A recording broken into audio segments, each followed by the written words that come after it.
this will go through or not, or like how this will come out. Like in my head, it seemed like an interesting idea in parts because I felt like I had interesting things to say, or like even if not interesting, I feel like I had a lot to say in response to different parts of this video, and it didn't seem like I didn't really know where to put those or something like that. It's like this is a place where like the length of what I had to say is like I didn't want to leave a comment because I don't really want to push this video. Yeah. Anyways, I'll just start, see how it goes. It comes to a crashing point when on his 5th birthday, December 6, 1975, David Murray dies. Now, personally, I strongly believe William Afton also killed David, just like he did Fiona, but that's a topic for another day. So, what actually happened? It comes to Okay, my audio is weird. But yeah. A crashing point when on his 5th birthday, December 6, 1975, David Murray dies. Now, personally, I strongly believe William Afton also killed David, just like he did Fiona, but that's a topic for another day. So, what actually happened to David Murray? You may already have an answer. However, I've found something that may change our perspective on the story. To answer what David Murray's true story is, we're gonna have to take a look at the history of his story before diving into what's been uncovered, hidden in plain sight, and how this discovery could change the entirety of FNAF lore as we knew it. You are the face of Freddy Fazbear's Pizza. David Sean Murray has probably been one of the single greatest talking points in the larger FNAF lore since the release of Secret. I'm gonna pause, but I think structurally, it's a good intro, and I haven't really been watching like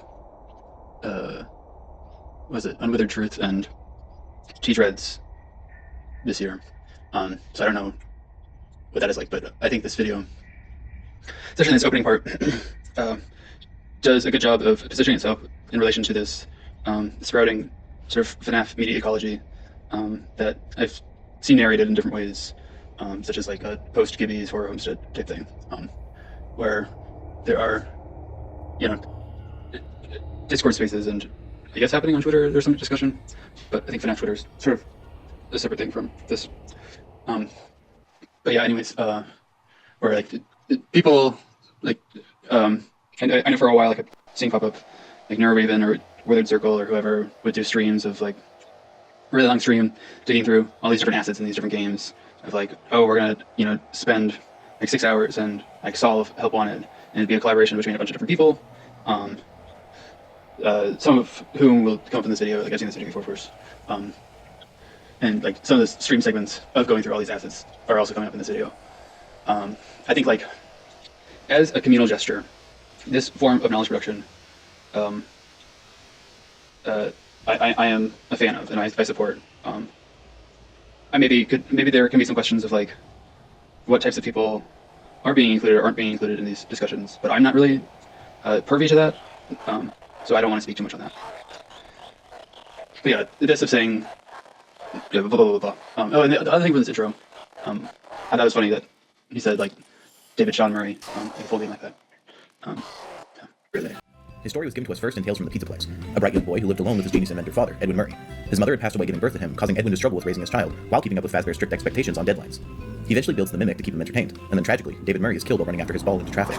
In the games, however, his story differs. For the most part, the general plot point stays the same. Fiona does die, causing Edwin to build the Mimic, and David is killed in a tragic accident. At least, that's what the game seems to want you to think. I do believe there's more to the story of David Murray hidden just beneath the surface, and all we have to do is put the pieces together. So, to start with the circumstances that the game provides indicating that it was an accident, much like in the books, the first clue that we have is actually the book itself. Now, yes, the books do differ from the games, a lot in fact, but typically Sorry, I was just thinking about this. I want to unpack sort of this framing here. And David is killed in a tragic accident. At least, that's what the game seems to want you to think. I think that this is really interesting, but also disingenuous in a sense. I think like this question of what does this text want of different things? What does this text want of its characters? What does this text want of its audience?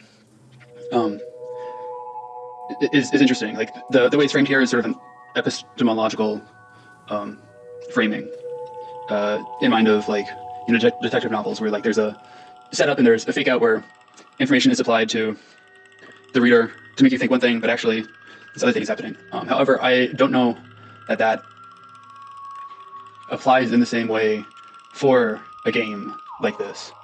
Or I'm not convinced. I haven't seen compelling enough evidence to say like that is what something that the FNAF games are doing. But that feels like not the best way to put that. I think I'll come back to this later because it comes up again elsewhere in the video. But like the other thing I'm going to touch on here is there's an interest here in saying, okay, what do the games want you to think? Which I guess this phraseology is embedded like, oh, there's probably some deceit that a lot of people are not aware of and they're being sort of duped. So you need to be like more vigilant. But there's also like, there's not being a question asked here of like, this is not actually a question of agency, even though it's framed in a way of a question of agency, of like desire, of want. Because I think that maybe this text and other texts can want things in like subtle ways. For example, helpfully Big Joel's recent video about boy in striped pajamas talks about this, where his argument is essentially that the novel, I think it's a novel, I don't really know, the book version of that text is taught taught in elementary classroom settings, maybe middle school, I don't know, as a kind of Holocaust children's story type thing. But he's saying, yeah, that doesn't really make sense if that's what your claim is. But I don't actually think that's what the book is doing. I think the book, seemingly unintentionally on the author's part, because he keeps saying, oh, it's just like this story, it's this fable, blah, blah, blah. But like the book is actually having embedded in it this strangely like profound grappling with, I guess, guilt or where like, but like denial or yeah, something like that.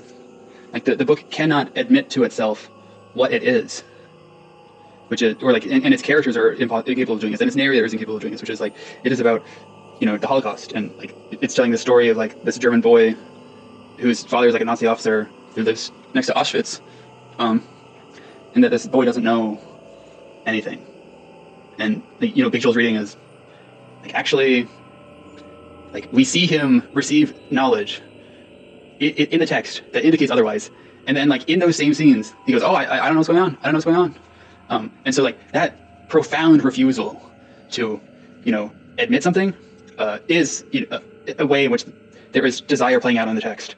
And Big Joel is also doing a reading of like agency. I forget the characters' names, but like the Jewish boy, saying like he has moments of interesting agency. I forget, it's like the frame was like acting against the text or like, but yeah, I thought it was like really, really compelling. And Big Joel seemed to think that it was as well. But I want people to ask those types of questions about FNAF. But all I ever see people asking is, how can we be more vigilant? How can we like get closer to this truth? Like everything is like pointing somewhere, and we just like have to like follow the signs, but like not in a analytical way necessarily. I don't know. Maybe I'll say more about this later. But whatever this is, it's something that's frustrating to me. And yeah, so this is, I don't know, it's just telling that like, oh, this text wants us to be confused, and it wants us to feel these things. And so we're gonna actually dominate the text, and we're gonna, invent these alternate truths. Like the text is trying to reach out and do something, and make it seem as if something is true, which is a fiction. And for some reason, it is the reader's or the user's job to write over the text and say, you do not know what is going on. I know what's going on. Let me take control of you. And I think that this is different than what is happening, than what Big Joel reads is happening in Boy in Striped Pajamas. Because there is also like the text, in a sense, doesn't know what's going on. Or like there also is an epistemological bargaining of like characters knowing things and other characters not knowing things. However, like the difference with that is it's like to an end, or like agency is being like reclaimed by these other characters who do know, but like there aren't other characters who know that we see that in this text. William Afton is in ways in this text, but we don't see him being like that. Yeah. And so like to say that we do it, and to say all these other claims, I think are stretched arguments, which like you can make stretched arguments, that's fine.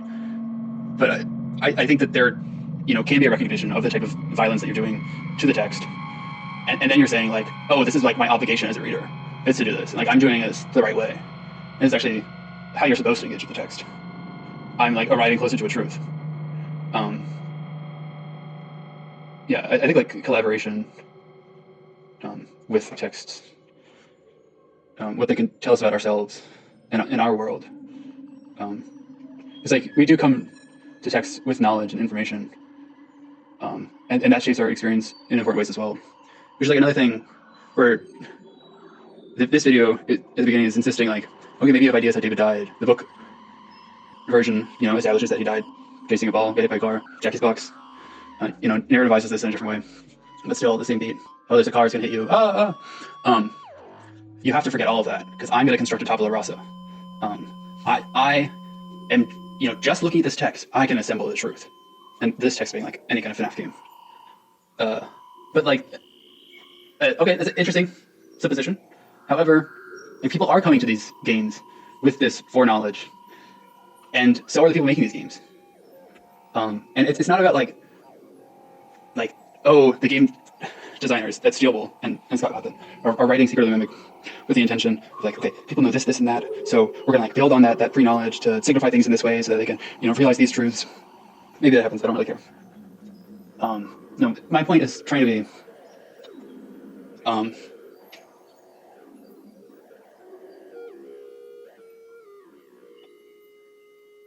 something else. I don't know, I lost train of thought there. Sorry, I've just been like really distracted by the time stamps on these messages, where it's like 8 a.m., 12:30 p.m., 4 p.m. Where like they're like almost 4 hours apart from each other, like 8 a.m. and 4.5 hours later on the same day is 12:30 p.m. And then 3.5 hours later, 5 days later, is on December 6th. It's like, oh, you should have just made it like 12 o'clock. But then I was wondering, like, there could also be a pattern of like, okay, maybe it's like 4.5 hours. Like for some reason, it like rolls over where after it goes like above 12:30 or above 12:59 or whatever, then it rolls over like 5 days in the process, and so like that could be where the extra time is embedded, and so this is just a different number system. But that's just my way of making sense of the screen.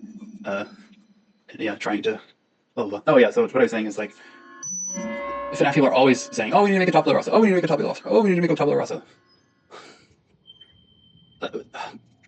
This is a problematic gesture, I think. And I've done this too. I think like there can be a time to start anew and to start fresh, but to like say like some of the ways that people are saying it, of like, okay, we need to like get rid of all this baggage, or like, what if there wasn't all this, degeneration, or it's like implication, blah blah blah. Go back to when things were like pure, and then like reassemble the true form from there. Get rid of this like clutter and alternate universe stuff and books and blah blah blah. No, we can strike at the heart of the matter. And, if we construct the right hermeneutics, we can produce a truth. I don't love that logic or that line of argumentation, but that's, for later, I guess. I do believe there's more to the story of David Murray hidden just beneath the surface. And all we have to do is put the pieces together. So to start with the circumstances that the game provides indicating that it was an accident, much like in the books, the first clue that we have is actually the book itself. Now, yes, the books do differ from the games, a lot in fact, but typically they tend to follow similar plotlines, even if differing, meaning it's likely David still would have died in some kind of accident. This is then followed by the fact that one of the audio logs we hear from Edwin in-game is him talking with his lawyer about the positioning of David's playground. Look, I get your concerns, I do, but they're all just groundless. This is the perfect spot for David's playground. I can watch him play while I'm loading and unloading freight, and he'll be under watch at all times out there. The loading dock is like 200 feet away, and there's a fence and everything. I know, you're my lawyer and all, but there's no regulation that says I can't have it there, so just get off my back. Besides, David loves the new slide. It'll be fine. In which his lawyer is expressing concerns about safety, and Edwin insists that it is perfectly safe since he can watch David while loading and unloading freight. The next we hear about this playground is on David's birthday, the day he died, where Edwin tells M1 to go get David to surprise him for his birthday that Edwin had been setting up, saying he left David at the playground, obviously unattended since Edwin was inside the admin wing the whole time. This then perfectly sets up for a parallel to the books, where David is killed in some kind of accident involving a vehicle, since in the games the concern was explicitly how close it was to the loading docks, and the difference would be his death happening at the factory in the games versus on a highway just outside the factory in the books. Great, so it's solved. Well, that was fast. Or was it? Now, yes, the game obviously sets up this idea of David dying at the loading docks from a vehicle very well. However, when has FNAF ever just been what we're told at a surface level? Certainly not since the first game, I can tell you that. Let's take a listen. Now, concerning your safety, the only real risk to you as a night watchman here, if any, is the fact that these characters, if they happen to see you after hours, probably won't recognize you as a person. they'll most likely see you as a metal endoskeleton without its costume on. Now, since that's against the rules here at Freddy Fazbear's Pizza, they'll probably try to forcefully stuff you inside a Freddy Fazbear suit. The phone call set up the idea that the animatronics are simply attacking you because they're running on a faulty AI that considered a human being of their endoskeleton, and they're trying to make sure that you're ready for showtime. The calls in FNAF 1 are essentially the audio logs for Secret of the Mimic. They're the parts of the game that are voice acted which tell the story of the game at a very surface level, in which we are meant to investigate deeper. So in FNAF 1, we're meant to assume that the animatronics are just faulty AI, but listening to the groans and death rattles they make just before they attack you, alongside the newspapers in the hallways which detail an event that would be deemed the MCI, as well as mentions of the suits leaking blood and mucus, is the deeper level of the story that we're meant to uncover, using the environment and character motivations to realize that, no, it's not faulty AI like we're told, it's dead children haunting the robots that are trying to kill you in the same way that they were killed. Great, so what's the deeper story that we might be missing about David Murray? Okay, I need to stop it there. The conclusion can be correct here. Maybe it is, I don't know. But this is a false equivalence, in my opinion.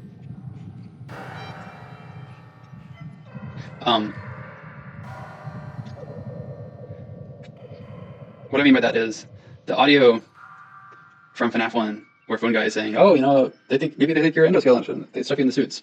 We understand in the context of that game that this is information being disseminated by Fazbear Entertainment, the corporation, or yeah. The audio log that we hear in this game, in Secret of the Mimic, is also being disseminated by, you know, the head of a corporation, Edwin, saying like, "Oh, the lawyers are like, oh, it's not safe to have it where it is. I think it'll be fine though."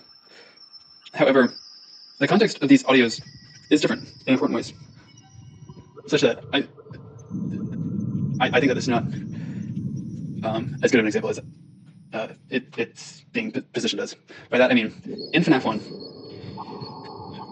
we understand, as you know, this video is arguing, and I think I agree, that the animatronics don't actually think you're an endoskeleton. They're possessed. They're haunted by children, and I guess maybe, like, for various reasons, they think you're the killer. They think they just don't like night cards, or they're just like confused or whatever. They, you know, stuff you in a suit and you die. My understanding, and maybe like people are just having different understandings, and you know, in which case it's a big problem. But my understanding of FNAF 1 has always been that this introduction is establishing a status quo, whereby the implication is that, you know, there have already been a series of events having happened by this point when the story begins. We are not the first night guard in FNAF 1, in other words. Other night guards have died. If we take this to be true, which also, like, we sort of know to be true because one guy dies, I think that we can understand this line as Faz and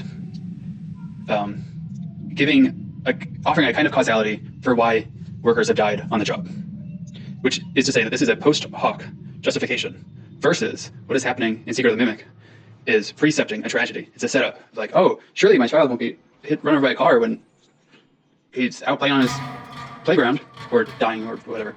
I'm embedding running over by a car.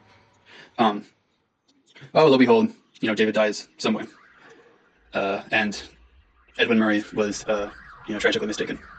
That is, in my opinion, fundamentally different from what's happening in FNAF 1, where this company is lying. Edwin Murray is lying in a sense. You know, he's being dishonest to himself, or he is also using like capitalism brain. It's like, you know, it's cheaper to do this, or whatever his justification is. Oh, it's fine. I can watch him. I can, you know, min-max my efficiency as a worker by building it there. But that's before the event. Versus this other stuff. This justification is coming to describe the events that have been happening. This set of circumstances where there's, you know, an iterated trajectory, and then we as the player come into this moment where there's already things have already been going on, and the company is like, hey, you know, maybe the animatronics they get a little quirky at night, and you know, they just think that you're an endoskeleton, and they're going to kill you. They're going to kill you if they see you. So don't let them see you. Is the subtext there? Yeah, because what I think is problematic here is essentially what this is saying by removing this context is that any time we are receiving audio information in a FNAF text, it could be lying to us, and so we actually shouldn't trust anything we receive about the text. I think that there can be reason to be skeptical of what a text is saying. Like, I was reading something this morning, and it was like a fanfic thing, and it was like, oh, you know, this town in Virginia is such a strange, like, haunted town, and you know, even before the European colonizers came here, actually, like, no one lived here. Like, it was just like a total wilderness, and so yeah, I mean, when they colonized it, like, there was no violence happened. I read that and was like, really? really. But I think the text believes that. I don't have reason to trust that the text is like this is again an epistemological question. And sure, we see that FNAF text lying, but when that is happening, such as in FNAF 1, it's because there's this commentary on capitalism, where it's just like a very baseline commentary that horror medium likes to do, of saying, we are such a greedy company that we perform willful negligence of our employees' safety if it suits our bottom lines. It makes the violences of these types of corporate entities so explicit, is the point of that message. But I think it is wrong to take from that anytime there's audio, even if it's just anytime Fazbear Entertainment is giving audio, that audio is false. That audio is lying to us. Like, capitalists can tell the truth. Sure, I mean, they often lie, especially when it's about like worker safety, especially when it's about, you know, profit margins or whatever, or like why they're doing something. But to say like ontologically, like, oh, probably they're gonna lie, or like probably this information, you know, is embedded with falsehoods, which is not precisely what this video is saying. But what this video is saying, like, oh, okay, there's this history of audio logs or audio information having false information embedded in it. Maybe this is false information. Maybe Edwin's saying, oh, you know, well, and it is false in a sense. Like, Edwin doesn't realize, like, there's a kind of irony, dramatic irony is the word I was looking for before. But it's different still. It's different. And, you know, Edwin talks about other things in this game. And, like, I think sometimes, such as in this time, we can understand him as honest and, like, misguided, sure. But, like, that's just capitalism brain. That's not, like, ontological liar, in my opinion. Maybe there could be a disagreement, and I think there could be a productive discourse coming out of that. But, in my opinion, this framework incentivizes a type of paranoia that is not conducive to opening up, understanding texts in ways, in some of the generative ways that I'm drawn to. But, like, if that's how you want to move, like, obviously that's your right. I just want to point out some of the shortcomings in that. Is, I guess, my objective here. Whatever. Well, I believe that what we're missing is how exactly he died and how that affects the story. So if he didn't die by car, what else do we have to look at? Well, a theorist... Okay, wait, I have to pause this. I'll come back. Second. I don't know, Candy Bunny. I definitely have disagreements. Ooh, someone calling? No, just listening. Disagreements with you know, the conclusions of some of her videos, but I think she's doing good work. And, you know, she's given it her all in, like, a way I respect. Even in Fazbear End, I disagree with many of his methodologies, many of his conclusions. But, you know, he's doing his best, and, you know, I think, like, the labor that's happening on the community end, even if maybe there can be limits to the community, but, like, it's still important labor that I think he and other people that are involved in doing this should be, like, acknowledged for, like, their work in that. Okay. By the name of Candy Bunny put out a theory a while ago called Moondrop, so I recommend you go check her theory out. I'll link it here. But the general claim of the video is that the events we're told at the end of Moon.exe are meant to be put into an order that details how David died. He ran with the silent hunter in the snow, relating to the time of year he died, being in December, and in an environment that certifiably snows even in September. He spelled his name in the stars, relating to the storytime area in which there are giant spelling blocks around his hideout, which has name in the stars, relating to the storytime area in which there are giant spelling blocks around his hideout, which has stars everywhere hanging from the ceiling, and also a star orphan collectible inside the hideout. And then he bounced his ball on the moon, relating to how he died, with the giant moon in the storytime area falling on him and crushing him to his death, in which his signature ball, which he chased in the books, causing his death, is found inside the moon that fell. Wow, okay, so that seems really solid too. Not only does the game provide something to look deeper into, the environment, but it also gives vague text in Moon.exe lore minigames that lay out a time, place, and method for his death, as well as paralleling the books with him chasing the ball leading to his death. Well, great, so now it's solved. That was easy. Or was it? No, but seriously, go check her theory out, it's really good. But we actually have one more possibility for his death that we need to look at, which is actually again hinted with Moon.exe.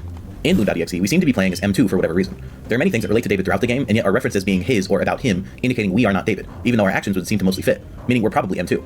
So if we're not David, where is he? Well, we have Sleepy Moon, which seems to represent Edwin, with Edwin's voice actor also voicing Sleepy Moon, as well as Sleepy Moon and Moon.exe doing things that seem typical for a father, telling the player to go back to bed or go to sleep. And we have a note from the child asking the moon to bring back the sun, as well as F10 representing herself as the sun in Moon.exe when we see her in RT, meaning we have Edwin and a Fiona, so where's David? Well, there's a small owl that often follows us around that we save from Alligator, and this owl is actually likely called back to the owls in Tiger Rock, where a small owl with Heterochromia is seen at one point in the story. Since there are obvious connections with David and Tiger Rock and the owl share the same Heterochromia, it would seem that this owl is also related to David in some way, meaning the owl is probably David in Moon.exe. Well, at one point wing.exe, we see the owl inside the shackled Sun, and after repairing all the masks, Sun hands us a baby owl mask and says we can fool the moon with it, and the owl mysteriously disappears, and our character notes that the oven now smells like chicken. So it would seem that Sun killed the baby owl, and if Sun is M1 and David is the owl, it would appear that M1 killed David. Now we could get into speculation about why M1 would do this, but it would ultimately be pointless because it's lacking ingredients within the game. So is there any evidence? Well, the last thing we hear Edwin tell M1 to do is to go get David. I baked it myself for David's special day. Great job. You just continue to surprise me. All right, I think we're ready. Okay, everyone hide. Fiona, go get him. I left him out at the playground. M1 could have very easily killed David, possibly by accident due to AI not. I think I don't know. I'm not in love with this. It's not even like that's at this point here. But Edwin said, "Go get him." What if she interpreted that as, I'm gonna get you, sort of get? Like, we don't see that happening elsewhere. Maybe I'm missing it. Like a willful misinterpretation of someone's phrasing to give them dramatic retribution. I'm also like, at this point, they have been cohabitating for like years, right? Or at least a year. I don't have like timeline stuff fresh in my mind. Like, that would have never come up before this? Really? In which case, like, what I mean by that, like, this, if they've been cohabitating for that long, in my opinion, and that M2, for some reason, kills David in this moment, it wouldn't be, like, citing a misunderstanding doesn't make any sense to me. It just seems so random. Like, living, like, talking in these daily ways about this and that and the other thing, and, like, you're the babysitter for my child. So probably saying, like, can you, like, get him from the playground or whatever? Like, I feel like that's something that would happen frequently. We don't see it happen, but in my opinion, we can understand it. It's a type of pattern that's gestured at. So I don't know. It's just like, AI sometimes, there's this trope of AI willfully misinterpreting and like HAL 9000 and these other things of these violent robots. I understand why people say it in that sense. I don't see evidence for it in this text. I think it's maybe like a trope that could be, investigated. I don't know that it makes sense in this kind of temporality. I don't know that it makes sense in some other context as well. That's enough on this though. Understanding nuance, or possibly on purpose to have a robot version of her child, but it is a valid option regardless. Okay, well here's where I'd say, great, that was easy. But we're kind of running into a problem here. Every single one of these theories seems really valid. David being killed by a car, David being crushed by the moon, David being killed by M1, but if you've noticed, they're all mutually exclusive. These all work great, but only one of them can be correct, right? Well, if we can't figure it out based on the environment, like the newspapers were for us in FNAF 1, maybe we can figure it out by what the spirit of the kid is doing. I don't really buy Candy Bunny's theory, by the way, but, shout out Candy Bunny. In my opinion, like, the only thing of what has been presented up to this point that makes sense is David got hit by a car. Like the animatronics trying to stuff you the same way that they were. So now we have to take a look at Tiger? Wait, if almost all these theories so far have been about David dying in some kind of accident, why the hell is his spirit even around? And why the hell does David's spirit kill Arnold? I mean, it's not like David would have been killed, right? Okay, I know. We gotta break some stuff down before I start jumping to conclusions. Well, so far we've concluded that people have been killed, typically come back vengeful. But is there any credence to this? I mean, for starters, we got all of FNAF 1 through 6. We know those are children killed by Afton who are now angry. But do we have anything that suggests someone killed in an accident wouldn't be vengeful? Well, let's take a look at all the people who have died in the games so that we can make a conclusion before jumping into the books. Now, the immediate first dead kid we can think of was actually someone who was killed in an accident, that being the crime kid. However, there are a lot of debates about his specifics, including if he was potentially killed after the bite on purpose. You know you need to. You won't last tonight. Join us.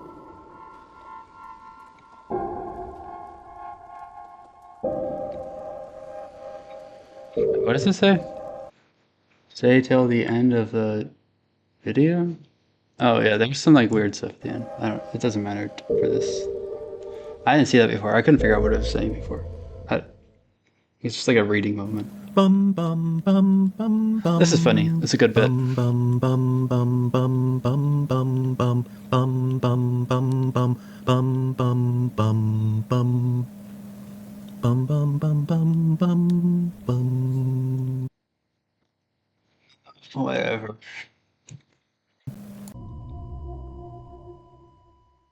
As well as if his spirit is even around, or if he even knows what's going on. So I'm going to call for a rain check on that one and move on to the next kid, Charlie.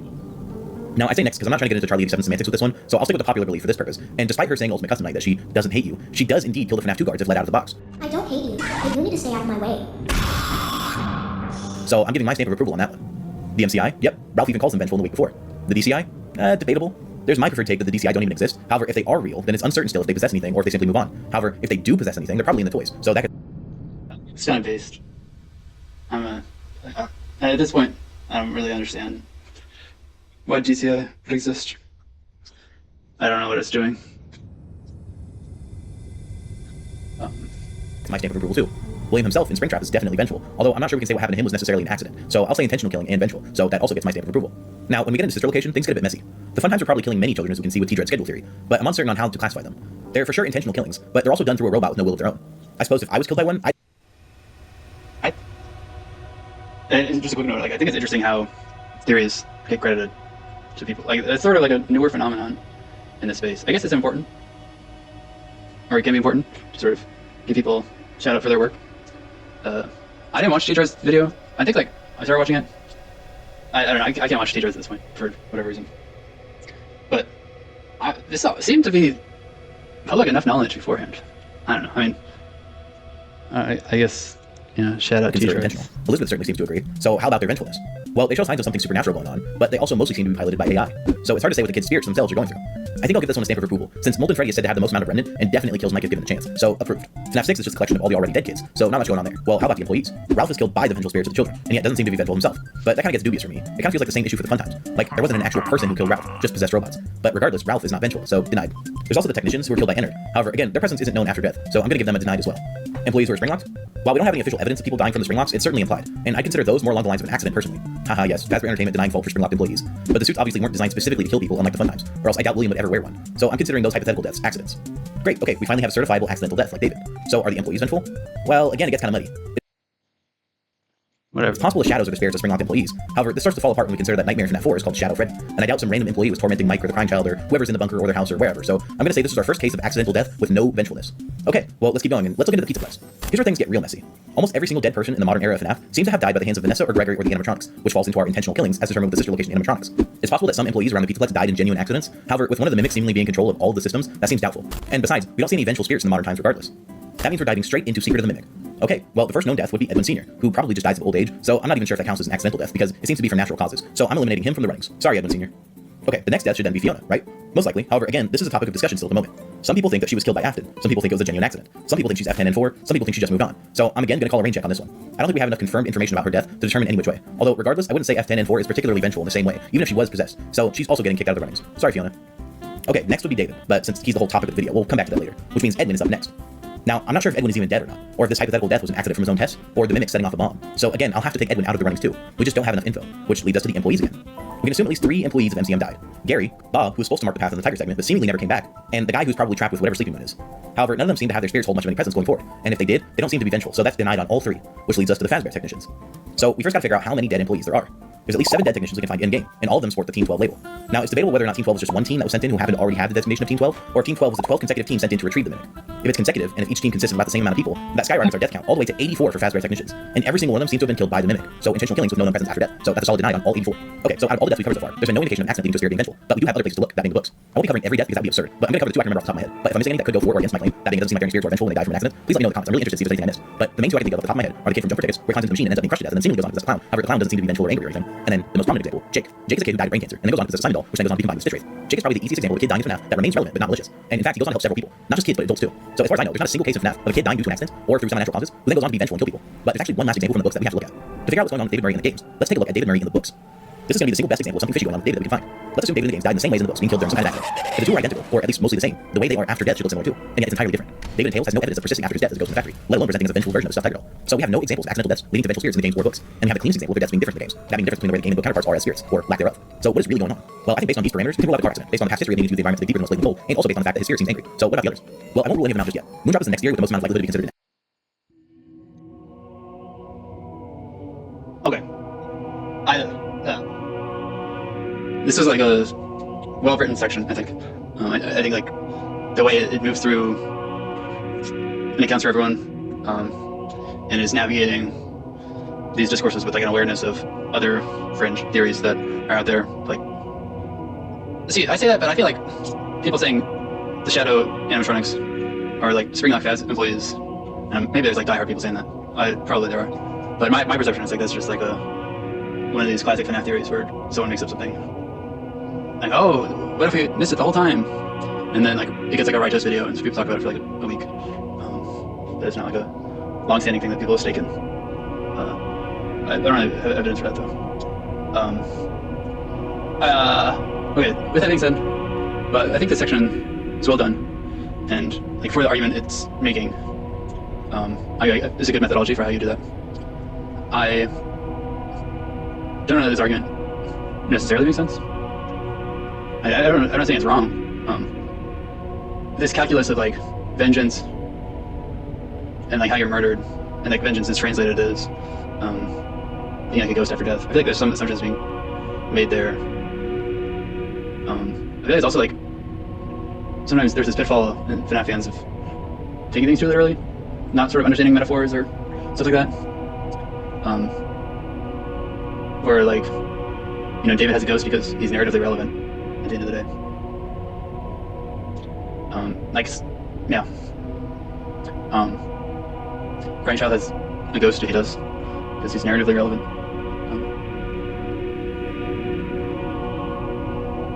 That to me seems like more of a concise. You can say like, oh, you know, who are the people that died? I think that don't have ghosts.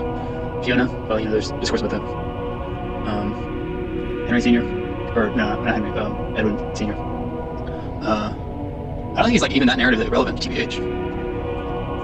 But I guess like that could be a counterpoint.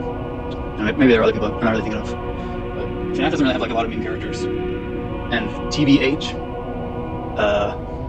you know, the characters in FNAF are usually the characters in FNAF.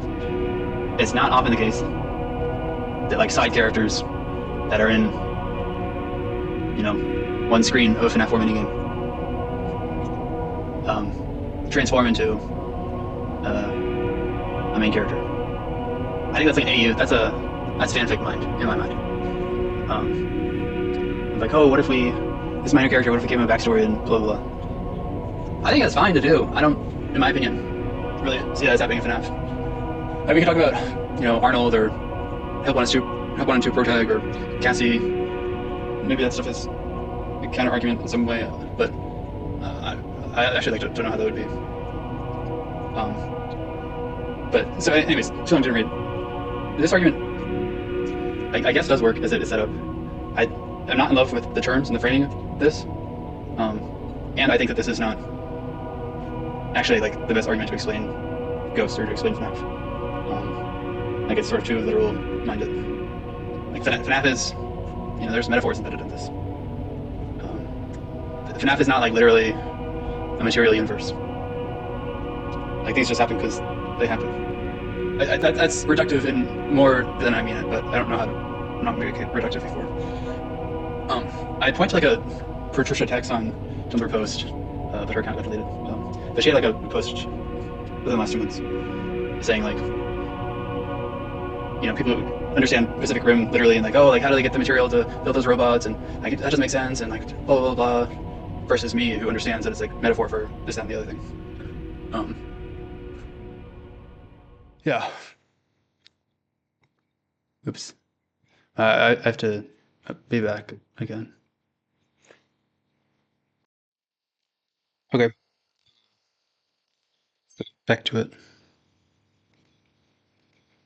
Accident. However, I won't rule out the possibility of someone maliciously dropping the moon on top of him on purpose, and the other is anyone killing David, which falls in line with the fun time rules that we set up earlier. So that one's okay too. But there's one more option I personally believe to be more likely. But we'll have to look at someone else first, that being the vengeful spirit, the one William should not have killed, Golden Freddy. Now, the comparisons between David the Tiger and Grindchild and Golden Freddy are numerous. Yes, I personally believe the vengeful spirit might be valid, but the connections are so prevalent even with Cassie being Golden should not kill. But let's take a look exactly how similar these two are. David and Grindchild are both seen carrying around the flesh version of the spirit they represent, and the way the spirit attacks is alarmingly similar. Not only does no other spirit in the entire franchise present itself quite the same as Golden Freddy, but the power set that Golden Freddy and the Tiger share is nearly identical. Golden Freddy is now the teleport. We can see that in FNAF 2 and into the minigames, and we can physically see.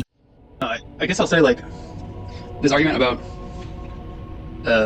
difference between David Murray and White Tiger in the book, or doesn't seem to have that same kind of literal spirit manifestation or whatever, versus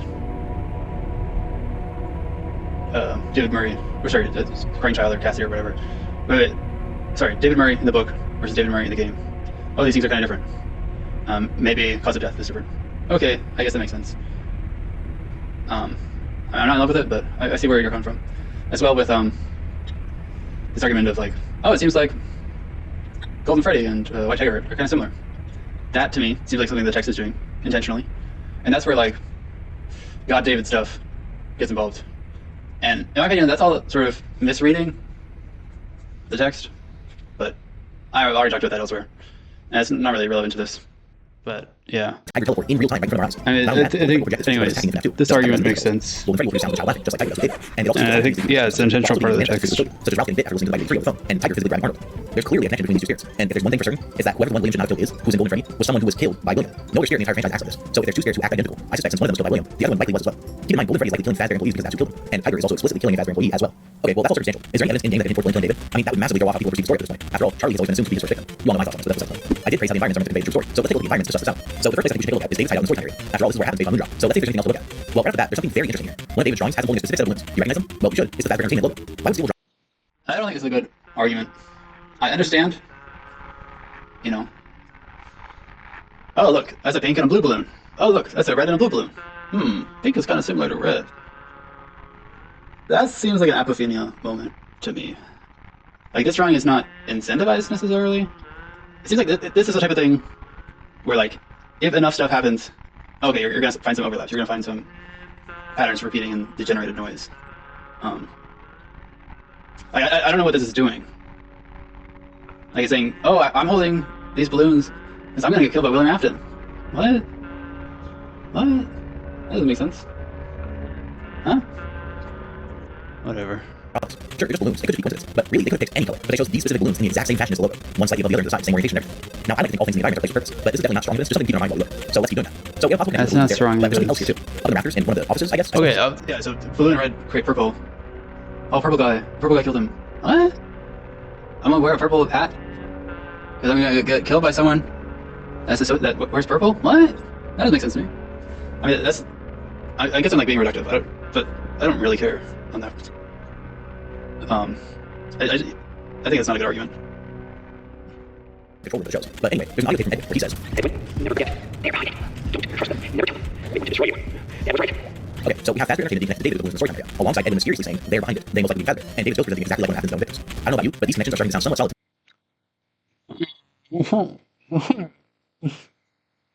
I don't... Oh, whatever. Whatever. But let's keep looking. I don't think there's anything else here for us in the storytime area. But since we ended on the topic of audio logs, I'd like to take a look at another one. That being the back and forth from M1 and Edwin. Edwin, it doesn't make sense. It's terrible, and there's no logic behind it. It happened, and you have to deal with it. You did it before. We can fix things together. I'm here to help.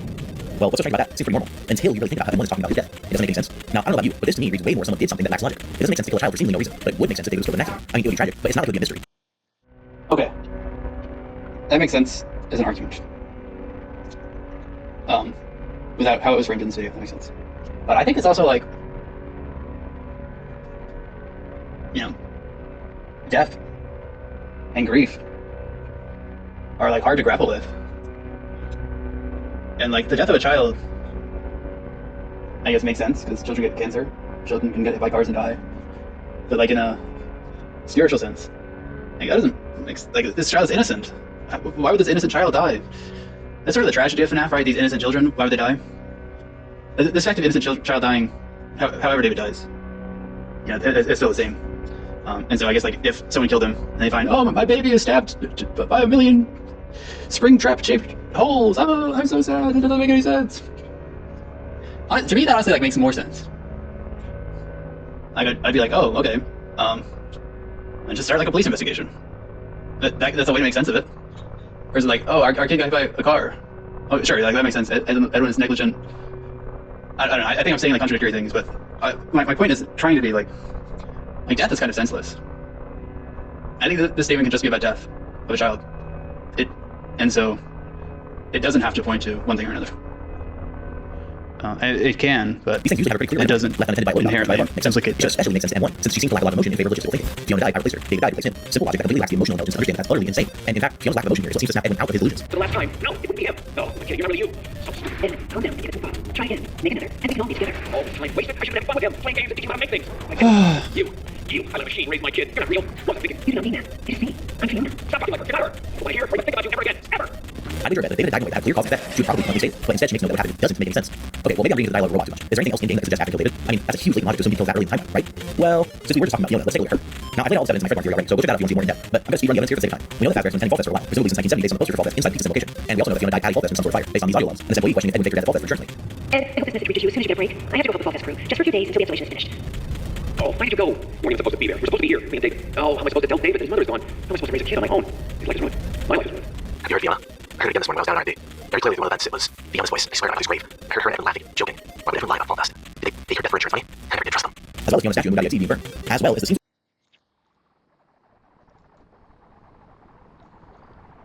This should be a tip off to some people.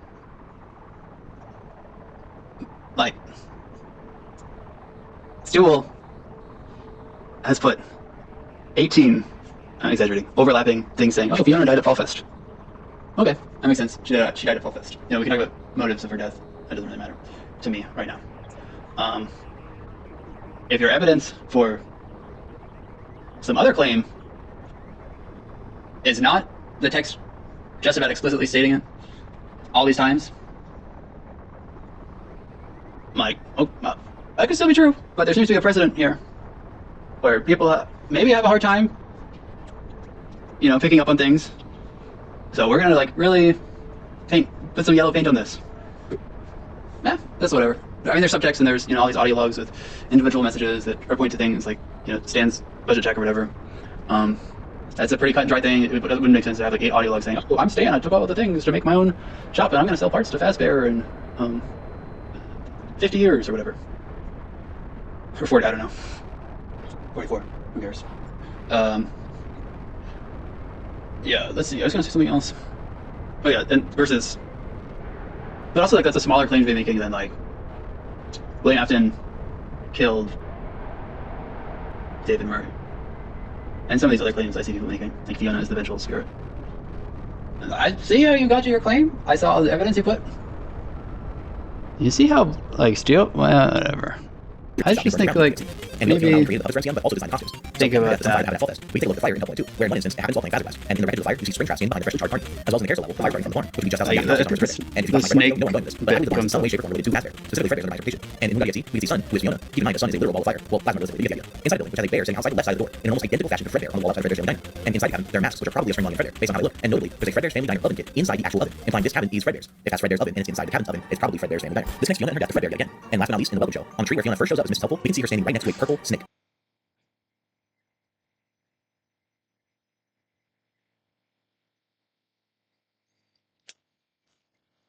Okay, I'll let it play. Keep in mind, sound PJ, William voice actor, that he wanted William to sound like a snake oil salesman, as well as the obvious religious imagery of the devil. Just read the subtitles. Henry tells William not to keep the devil waiting in FNAF 6. And what I believe is the most important factor is that every single character we see throughout the Welcome Show I'll keep letting makes additional appearances throughout the game. The Helpfuls, obviously, but also the Jug Time Band, the birthday dog, even the damn flower drawings. But this snake only exists right here, in this tree next to Mrs. Helpful. This has... What are you doing? That's like, people... I don't know, man. Okay, so William Afton is the devil. That stuff. Whatever, that can make sense. Fazant loves this point of, oh, Scott told PJ Haywood, William Afton's like a snake oil salesman. Like, that's something that, like, you know, people say, right? Like, we get that? As a concept? It has the word snake in it, but,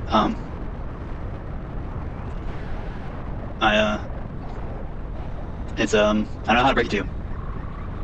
Like, people, it's talking about people, usually. I mean, it can be. It could be like a furry. Maybe your first one is a snake. That's a scaly. And maybe you like scam people. Or like, yeah, you'd like sell, I don't know, health supplements or whatever. Okay, I guess you're a snake oil salesman. Who's a snake? That's like an exceptional case though, right? Yeah, okay, it has the word snake in it. But like, that's not how... I don't know, I guess, you know, it makes sense to come to that conclusion. In my opinion, that's not a strong conclusion. Also, like this point about, oh, there's a snake next to her. Like, okay. I guess I didn't know about this. Oh, the snake doesn't appear elsewhere in the game. Okay, that could be something. Sure, I'll buy that. That's maybe meaning something. I'm not convinced that this is William Afton, though. I know the snake is purple, but... Also, like... When do we want to assume that this text is literal? And when are we going to assume that it's metaphorical? Because now we're going, oh, the FNAF world is like riddled with symbolic order, and it's like telling there's like you know, scrying devices embedded in this text, and we just have to like have the proper technique, and then we can be like an oracle and read the I'm like grasping at the metaphor because I'm like not knowing the words, but there's like all these different kinds of divination or whatever. Like, oh, if we just know the right kind of divination, we know how to do it, we can produce truth. Okay. We have Snake who only shows up once. Snake is purple. Some other things, circumstantial evidence. One of the drawings of David has a purple hat, and he's holding a blue and red balloons. Okay. Those are all of the signs that we have. And there are other things, whatever. And if we put them together, it means that William Afton must be the killer. What?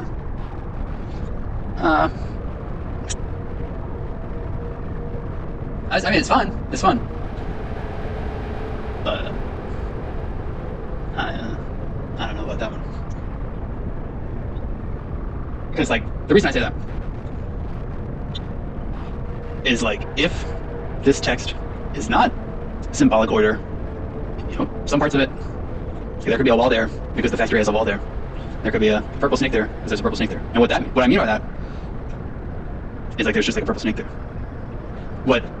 Saying like this is a purple snake because William Afton killed Fiona is saying like the world produced a kind of destiny, like, and Edwin or whoever made this is like drawn by a kind of compulsion.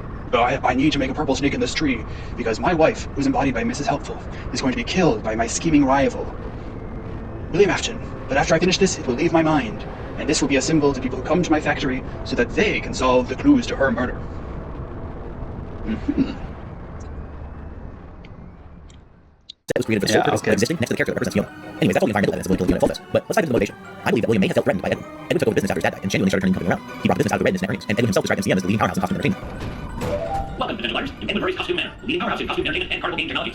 If Afton was so sadistic and jealous enough of Henry the novels for being better than him that it drove him to kill Charlie, and knowing that Charlie was absolutely the thing that would hurt Henry the most, him killing Fiona matches with his previous MO of killing love out of jealousy. Well, I say previous because previous known to us, but obviously in the timeline it would come before. And this is alongside Edwin saying over and over again that he couldn't do this without Fiona, and that she was the heart of the company. Afton would have struck Edwin where it hurt him the most, all for financial gain, and keep himself feeling like he's on top, that there's nobody better than him. But it doesn't quite work. Okay. Edwin says, I get his value, Fiona. Edwin says, oh, we're at the top of the business. Oh, sure, we can believe that. He's such a truthful guy. Edwin saying, oh, this playground's unsafe. My lawyers are telling me my son's probably gonna get hit by a car. He has nothing. Oh, he's lying. He's covering up truth. That's reductive of what went on, but that's sort of my interpretation. I'm like, when it sort of seems like picky choosy of when we're saying audiologues are telling the truth versus lying, because maybe the Fiona thing, I don't know, I have to take that however you want, but this thing of saying like, oh, we're the best, like, people say that doesn't mean that it's like true, right? That's just like how like marketing yourself works, right? Maybe it is true. I mean, it's pretty impressive what Edwin did. I don't know. Work out. When Afton killed Henry's kid, he disappeared for a long time. It took him out almost immediately. But Edwin was delusional enough that he believed a robot had replaced his wife, and he kept working. Losing Fiona had only mildly slowed him down. And even worse than that, it gave life to a brand new invention that absolutely dwarfed anything Afton was capable of, the mimic program. Super intelligent, able to learn roles from watching and listening, as well as having a deep understanding of what someone wanted. And it was able to shapeshift to any position a character needed. It was the ultimate invention. Afton tried to Edwin in his business this time, siphoning away some messing with the contract, but Edwin was relentless. Even if he lost everything else, as long as he had David, he would keep going. And so this sets up the perfect motive for Afton to go kill David. He may even take this lesson partly on when he wanted to hurt Henry. He went straight for his kid because that's what worked to remove Edwin from the picture.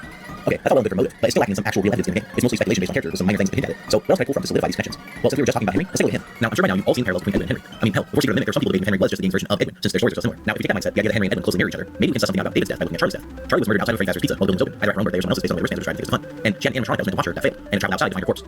Now, looking at Edwin, David died on his 5th birthday while the man was open because workers were actively working before the party. And he had not only a father that failed to watch him, but also an animatronic that should have been watching him too. And the animatronic goes outside to find his corpse. The parallels between David and Charlie's death are immense, and we know for a fact that William killed Charlie, which then gives credence to the idea of William killing David if the parallels continue down that logic. Speaking of the parallels between Charlie and David, let's now take a look at Help 1 to 2.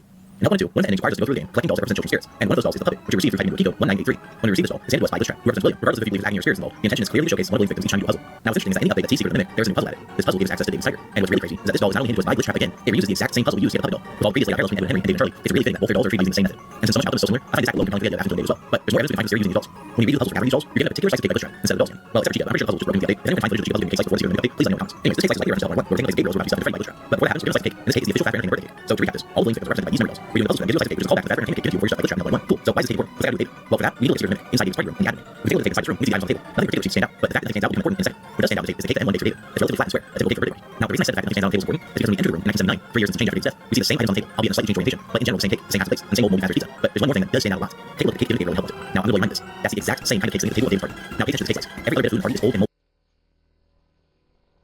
Sorry to cut this off. This point is interesting, I guess. I understand that I am not necessarily the target demographic of some of these videos. I understand, why videos are structured like this. That being said, it's like a Dora the Explorer sort of setup. I mean, it's like well done for that, I suppose.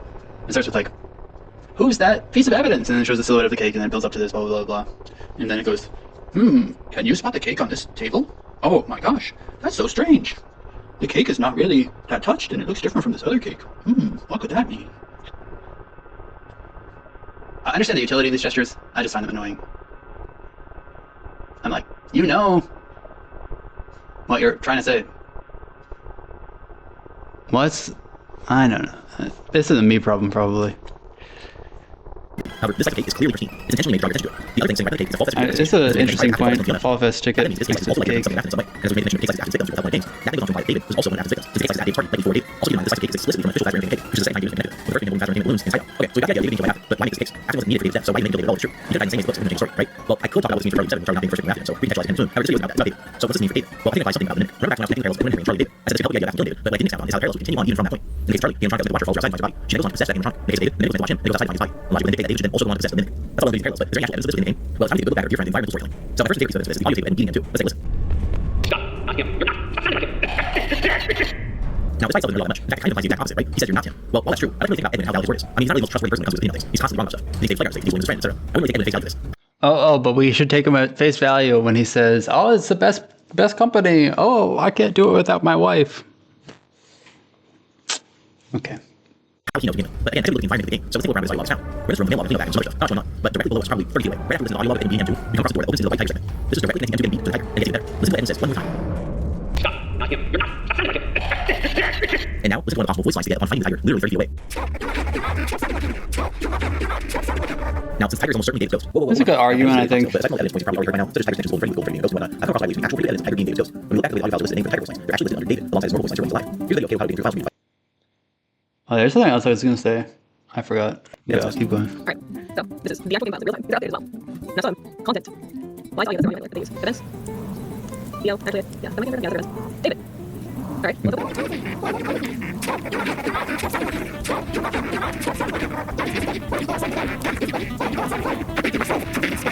Like what? This seems to imply the tiger is just David's ghost, especially since the tiger voice line is called David Ghostly. Now, an argument for this is that since everything's spoken by the same voice actor, they may have just put all the audios together, even if tiger wasn't meant to be David. However, if it's true, you expect to find the audios of M2 copying Edwin underneath Edwin voice lines, since it would be the same voice actor, just like it's argued for David tiger. But M2 mimicking Edwin is listed under Mimic 2 in the files. For context, Caitlin names all the sections as Mimic in the files, like how I showed earlier with tiger voice lines being called David. You can see that here on our YouTube channel. Now, here's the voice line of M2 mimicking Edwin, simply called Mimic 2. Okay, I understand this argument. It makes sense for the parameters it started working within. That being said,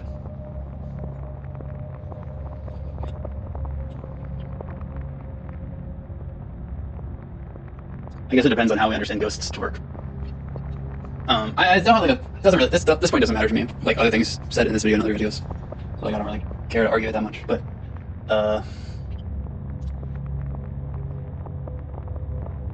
my point is trying to be like, okay, so David is dead by, to like stop sounding like him. Oh, how do you like my new legs, boy? I'm gonna beat you up, or whatever M2 says at the end. So M2 says those lines, David also says those lines. Oh, that's interesting. That is interesting. But like, we also understand David is haunting the factory. That being said, I think it makes sense for David to be hunting Mimic 2. And like this, I don't have a good explanation for how David is hunting Mimic 2, so this can be fine. Like, David died, Mimic 2 came to a body, there was a spirit possession. Does William Afton have to be involved for that? Too bad the new power test was a failure. Due to a minor detonation, there is damage to my office interior, as well as a small fire. Note to self, a portable cleaner that gets rid of smoke damage. Stop. You're not him. You're not. Stop sounding like him. Welcome, potential buyers, to Edwin Murray's Costume Manor, the leading powerhouse in costume entertainment and carnival game technologies. Woo! Why don't you go outside and play? You know, speaking of legs, what do you think? I just finished mine. So they definitely separate the voice lines based on what character is meant to be saying them, not based on which voice actor is saying them, meaning Tiger is almost certainly just David's ghost. Anyways, I just wanted to provide evidence and context for this claim. Back to the regular video. Why on earth would it be mimicking M2 getting beat? In fact, let's listen to a couple more voice lines Tiger says and compare them. Stop. You're not him. You're not. Stop sounding like him.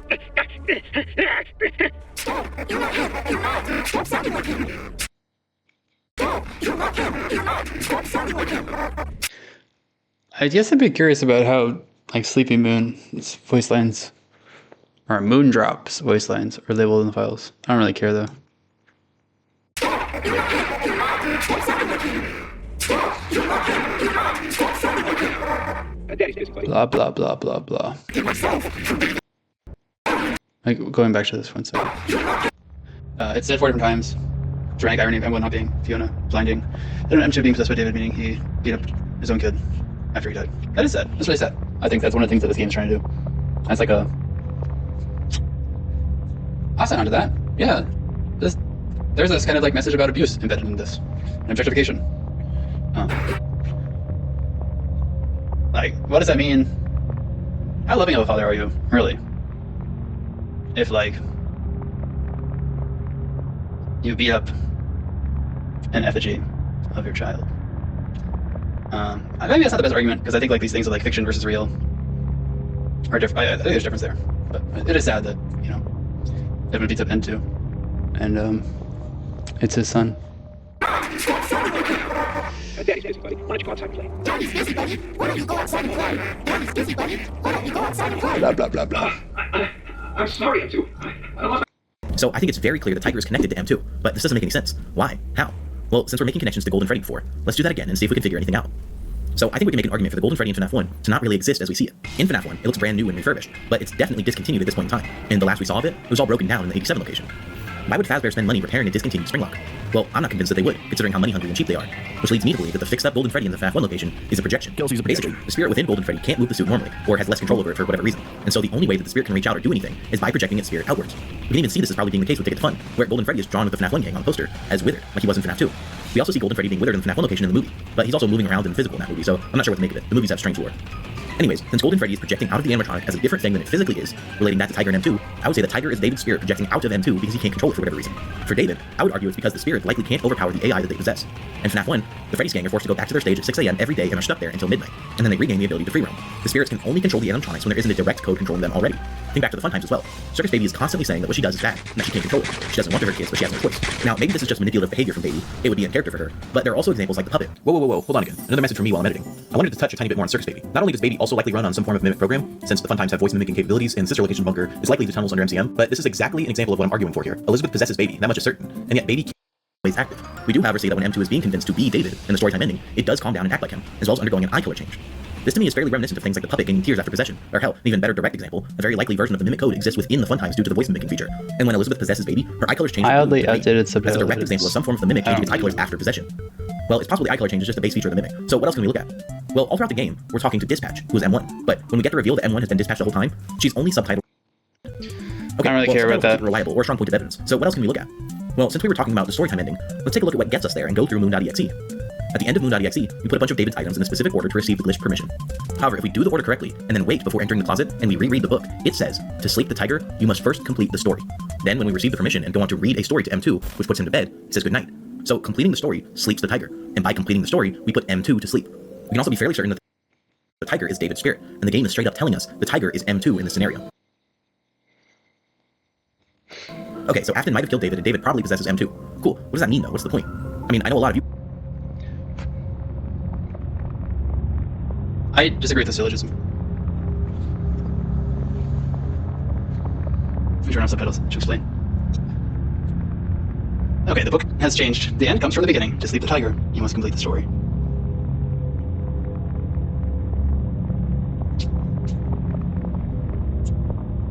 I don't think that M2 has to literally be White Tiger, who is literally David, for this line to make sense.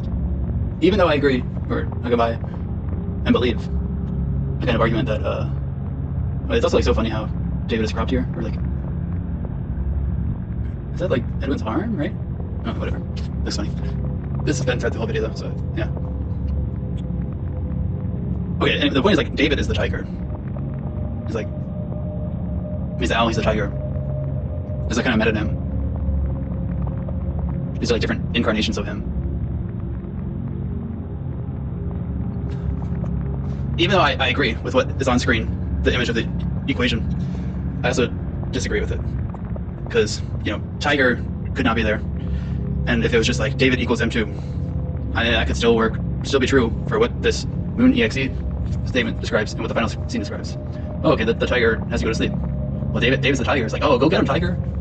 Or I guess his persona or whatever. Gotta go to sleep. Okay. I think that's my problem. That's a pedantic thing. That's whatever. I agree with this. Okay, so Afton might have killed David, and David probably possesses M2. Cool. What does that mean, though? What's the point? I mean, I know a lot of you probably dislike what this would mean for the story if it were true. Well, what we think might be best for the story isn't always what actually is best. Think about Tales.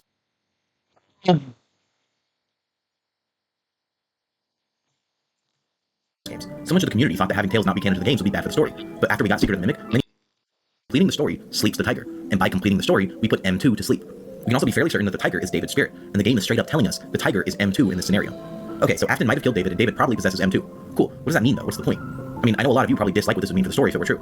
Well, what we think might be best for the story isn't always what actually is best. Think about Tales games. So much of the community thought that having Tales not be canon to the games would be bad for the story. But after we got Secret of the Mimic, many changed their mind. Steelwell and Scott are very capable writers. I'm confident that whatever they make for the story will end up being for the better in the future. And so the only thing that truly matters to me is what the evidence is indicating. Okay, I don't know why I kept missing things in my original script, but I promise this is The only thing that matters to me is what the evidence is indicating. I don't know about that.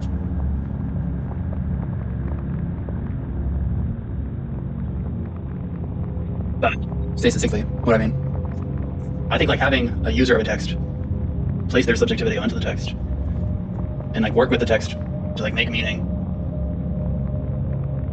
I thumbs up to that arrangement. And so this,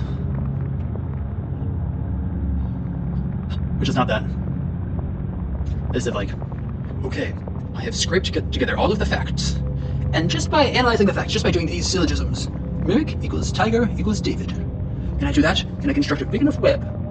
I'm being like annoying in my accent, but yeah, sorry.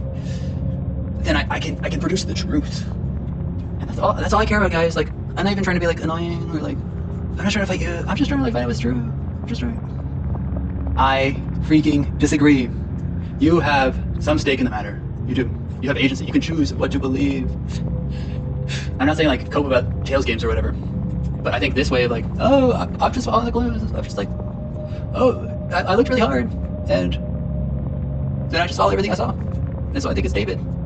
He's a god, and blah blah blah. That's not what this video is saying. Say it because you mean it. Okay, I think Charlie 87 happened. That means something to me. I think it does this thing for the text. I'm not saying like, because I think some people then take this the way that I don't mean it. They get the like AU of like, okay, what are William Afton's motivations for killing a child? And what is Michael doing in this moment? What is Michael doing in that moment? But that slips into literalism, figuring out what is literally happening in all these different points. These are texts. This does not literally happen. This is fiction. Fiction can have worlds that are internal to it, and that can be part of the process of figuring out and decoding it. But it's not just decoding it, or like the codes are not just like ones and zeros and just slot them into the right places and square pegs and round holes or whatever.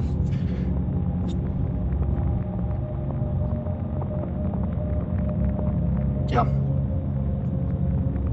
Because like, this is said, and then this kind of logic is used to evacuate blame, in my opinion, from stuff like God David, or Fiona Vengeful Spirit, or you want to talk about Mrs. Afton as existing in some kind of way, or in my opinion, will care, which I think are all theories that have problematic ideas embedded in them, chiefly among which is an obsession on reconstructing the family into the text. FNAF is about family in certain ways, but the community is set on like really making you a family. Like, you don't have to be. These texts are actually not fixed. This is, like, you can rearrange it. You can take what you want from it, and you can say that's what you're doing. You don't have to say like, if I had no choice in the matter, I just looked what there was, and this is what I found.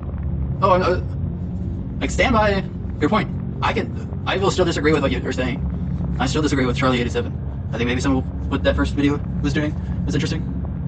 I think some of what God David is doing is interesting. I disagree with some of its fundamental conceits.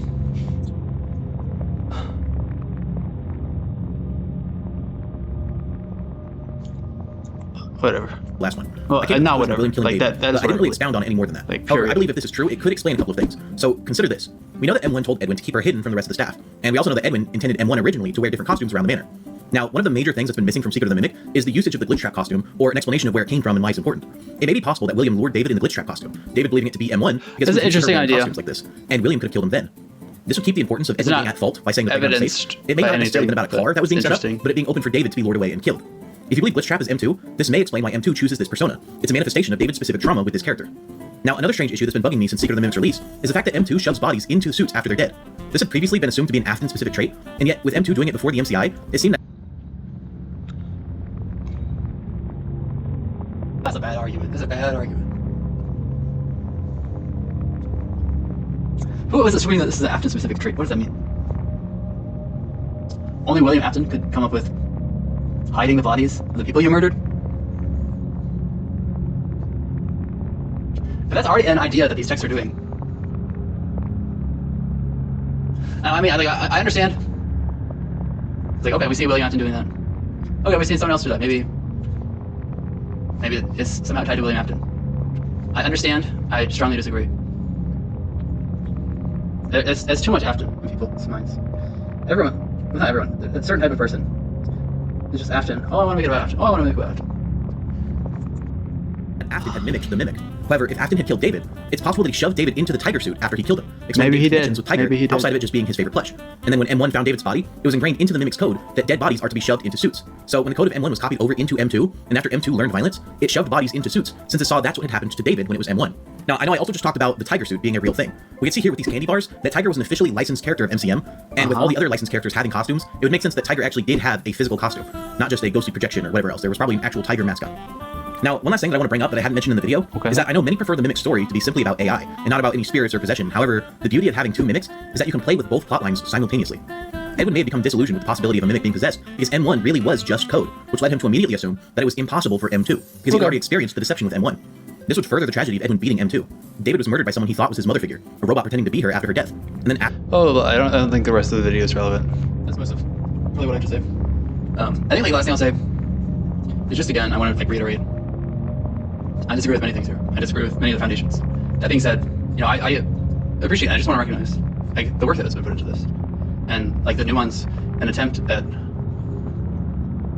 navigating this rough terrain, because it is.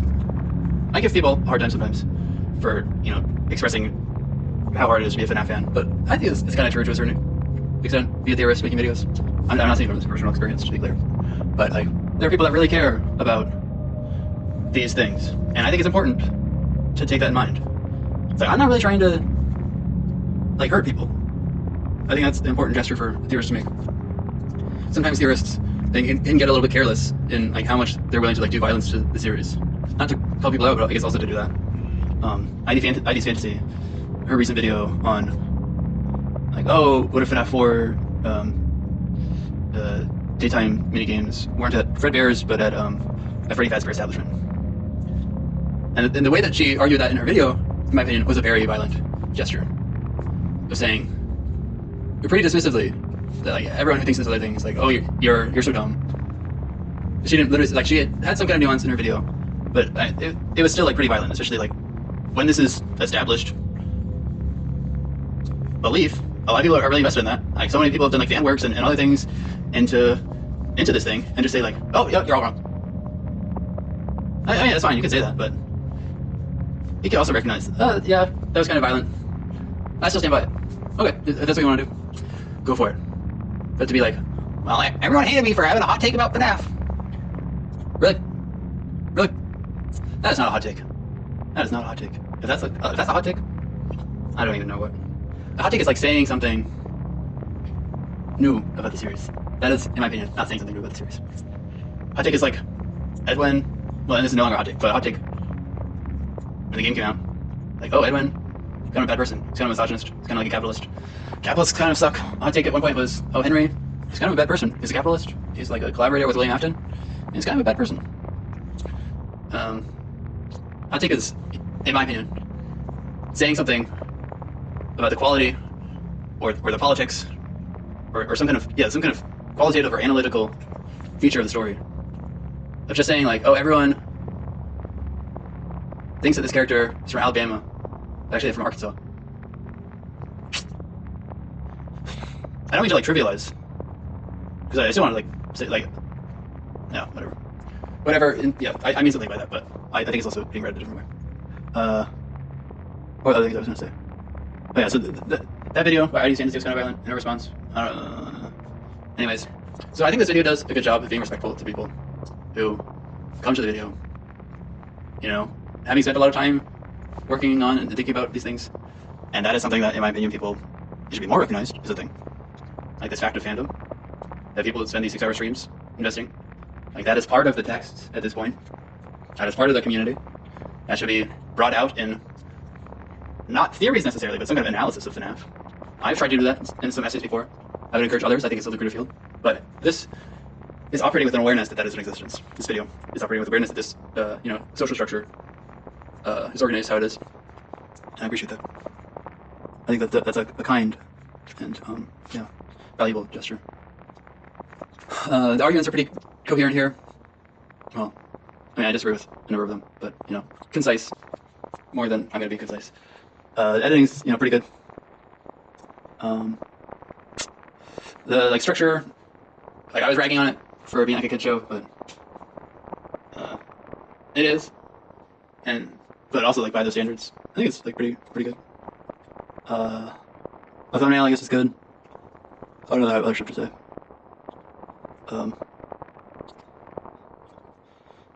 Yeah, I just encourage people to continue to think critically about the series. I think that there are other ways of approaching FNAF that could be, valuable, lucrative. I encourage people not to get too pigeonholed into things. I understand why it happens.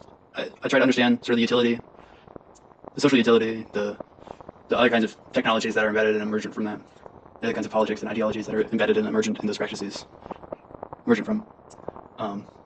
Let's just take it one day at a time. After possessing the Endo is trapped within the code, unable to do anything. And when the Endo he's in begins to impersonate him, he's beaten by his own father, unsure of what he did wrong. Killed by a stranger who he thought was his mother, and beaten by his father and abandoned. It makes sense that the Mimic is so full of rage. It's not just copied, it's personal as well. Yeah, I mean, this ring at the end is the best part of the video, I think. Even though I disagree with this Afton, where it is saying, like, this is why it matters. That feels like really genuine to me.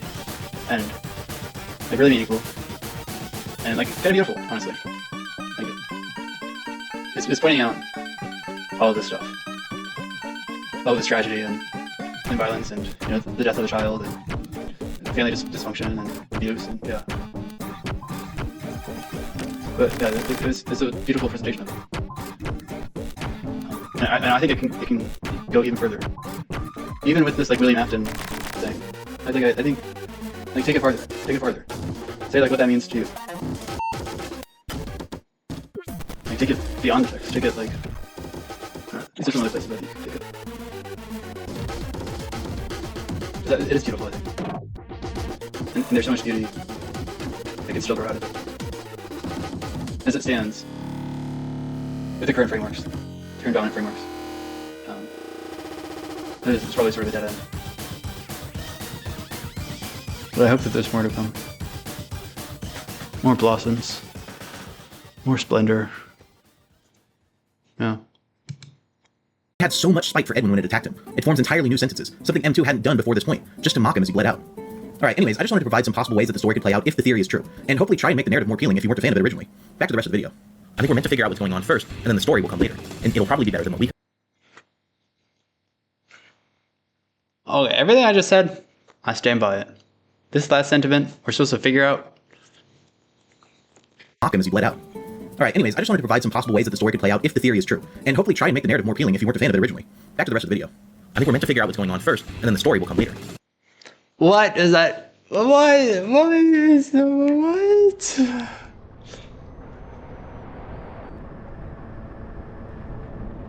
I understand where this is coming from. It makes sense, because like that is how FNAF operated at a certain point in time. And it makes sense to sort of keep reading FNAF through those lenses. Just keep being, okay, FNAF 2, purple guy is phone guy. Okay, well, more evidence. Okay, let's try to figure it out. And then a story emerges from that, a story of the crying child and this tragic fate of like his father is this murderer and his brother kills him on his birthday, and he goes on to some kind of spirit possession, and there's this turmoil, and then ellipses down the road, God victim emerges from this, and loop victim, and shatter victim, and memory victim, and then God David, and these other things, and all these different passes are themselves constructing a story. Like, I think I'm getting a little bit too worked up, because like the words that are said, literally, here, make sense. Like that is a cohesive, coherent methodology. Figure out what you have going on, and then being like, okay, let's see. Okay, I'm start figuring out what's going on, get in the groove, and then okay, it seems like there's sort of like a channel that's going like that. Okay, it seems like there's an arc, there's a pathway, there's a narrative embedded in this, based off like my familiarity of what's going on. That being said, the way that this is framed, with regard to like the prior comments of like, oh, Scott and Stillwell are like good writers and like they're gonna keep giving us story, it almost feels like we have to, as our obligation as fans, to like work towards this thing, and we just have to keep grasping in this eternal work that is a lot of work. And one day we'll receive dividends, and we will receive enlightenment, which is the story and the truth of the matter. But until then, we just have to keep figuring it out. And there's something to the iterative process, and there's something to this, and I'm against solutions in different ways. But this is about solving, and this is about truth. And this it'll is probably be FNAF better than we theory. could have guessed. Maybe they'll make David and M2 into a Jake and Andrew situation with AI. David trying to do good, but unable to fight against the angry AI of M2. I'm not really sure, but to be frank, I don't really care. I trust that the story will be the best that it can be. Anyways, I hope you all can proceed with the story the same way, trusting the story will be good regardless, and so accepting all the evidence is valid regardless of how it may affect your perception on the narrative. Because like this is saying, like, if you don't like how something is looking, oh, that's not the story. Oh, and you think there's something problematic going on with FNAF? No, FNAF wouldn't be like that. Whoa. I mean, granted, I do say that. Ooh. I say it like self-consciously. Okay, I'll think about that one. Get the transcript up.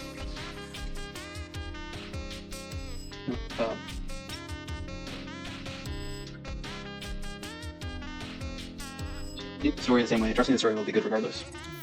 If a story is bad, you can say it's bad. I don't do that because I cope, and I'm a FNAF fan. But I mean, you could leave space for it at least. Like, sometimes it's bad. I mean, that being said, like I understand where this impulse is also coming from, because a lot of these disquieted FNAF fans who are maybe got there from the start of the series love saying like, oh, Stillwell sucks, oh, this and that. People love doing these bad faith readings of these texts. And you see someone doing that and saying, oh, FNAF sucks, and you see the reasons, you're like, oh. And so respond to that with, you know what, I think FNAF is good, and I agree. And I'm gonna shake around the text until I can figure out what the story is. It's gonna be good.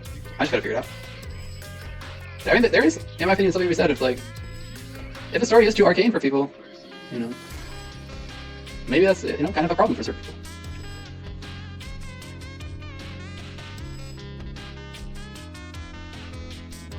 Yeah. Accepting all the evidence is valid, regardless of how it made it. If something makes you feel bad, I'm of two minds here. It's like important, in a sense, to be like, oh, this idea kind of like makes me uncomfortable. Okay, you can respond to that and be like, okay, I'm gonna ignore this idea. I'm gonna pretend it's not valid. I'm gonna pretend it's like not real. You can also sort of self-reflect, like, why does that make me uncomfortable? Are we the baddies? And things can come from that. Of, oh, that makes me uncomfortable. Okay, I'll stay with that. No, you're right. I think Charlie Emily did not die in 1983. I think that was a wrong. That was wrong of me. And like, yeah. Okay. But it'd also be like, I stay with it. This makes me feel uncomfortable. Charlie Afton did not die in 1983. Yeah, I still think that's not true. It's hard. I mean, it's hard with these sort of logos arguments. These apparent, these logic seeming arguments. Like, when do feelings matter? When do facts matter? I think feelings and affect matter at some point, but also, like, you know, the text is the text, and we can get certain things right. Yeah. That's all I got. Last bit is like ARG or something. I don't know. I have no idea how this turns out. Probably not well. But this is what I got. That's what I got. Oh wait. Oh, I'll end by what's that Black Crystal song? blah blah blah blah. I'm not faking. It's Here, it's one of these songs. But I don't know. Oh no, it's from this album? It's on my books. Ah, wait. Oh, it's some weird ones.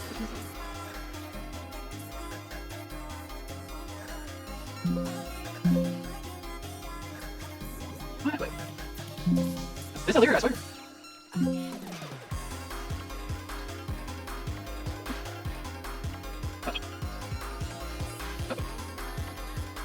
Not on this album, I don't think. I'm gonna make my document for like all these things. Just gonna make it complete.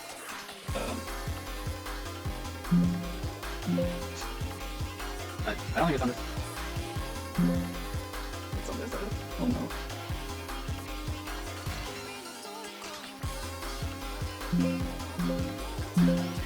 This album. I don't think it's on this album.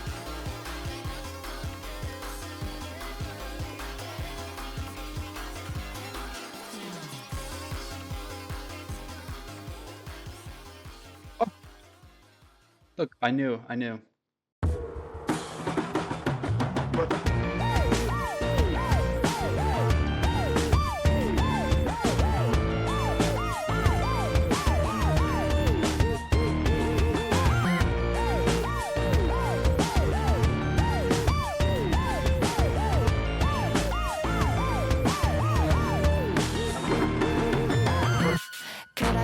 Here? Could I learn how to be strong here? Could I be somebody, anyone but me? It's like I'm always waiting for everyone to find out that I'm faking what I got, but it's what I got, it's what I got. I got a little bit left. It's sketchy, I'm scared that it's left me. Every day it hurts me. I'm so grateful that you fuck with me. It's not sexy, unfortunately, but I can be that. Maybe I can be a better version of me that makes more sense. Because of myself, I start to lose myself. Because I needed to get away from myself. Because of myself, I start to lose myself. And no one was there to take me home. But I didn't know when I tried to stay silent. But I didn't know. I thought of you when I tried to stay silent. But I didn't know. She has my soul. You never know, it's all the same. She has no heart, just a G-Shock watch inside that metal frame. And she doesn't know, she can't see the human glinting in their eyes. And she doesn't know.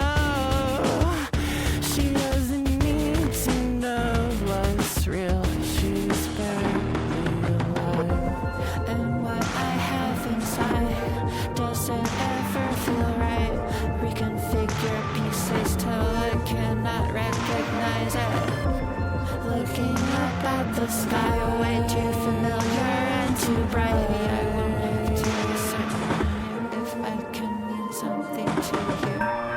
Because of myself, I had to get myself. I had to give up for myself. Because of myself, I thought I didn't need it. I thought I couldn't be it. But I didn't know. I tried to stay silent. But I didn't know. I thought of you. I tried to stay silent. But I didn't know.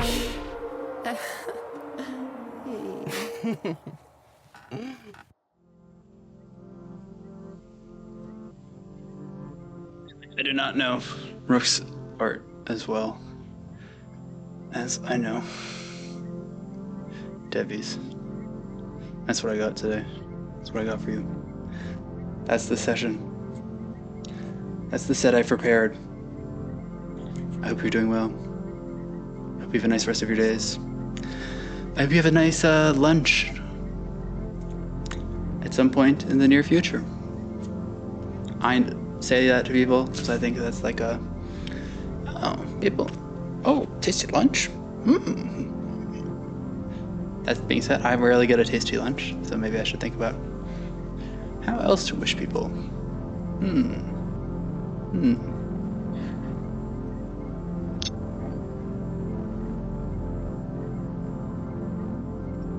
Emerge from a state of silence. Interesting.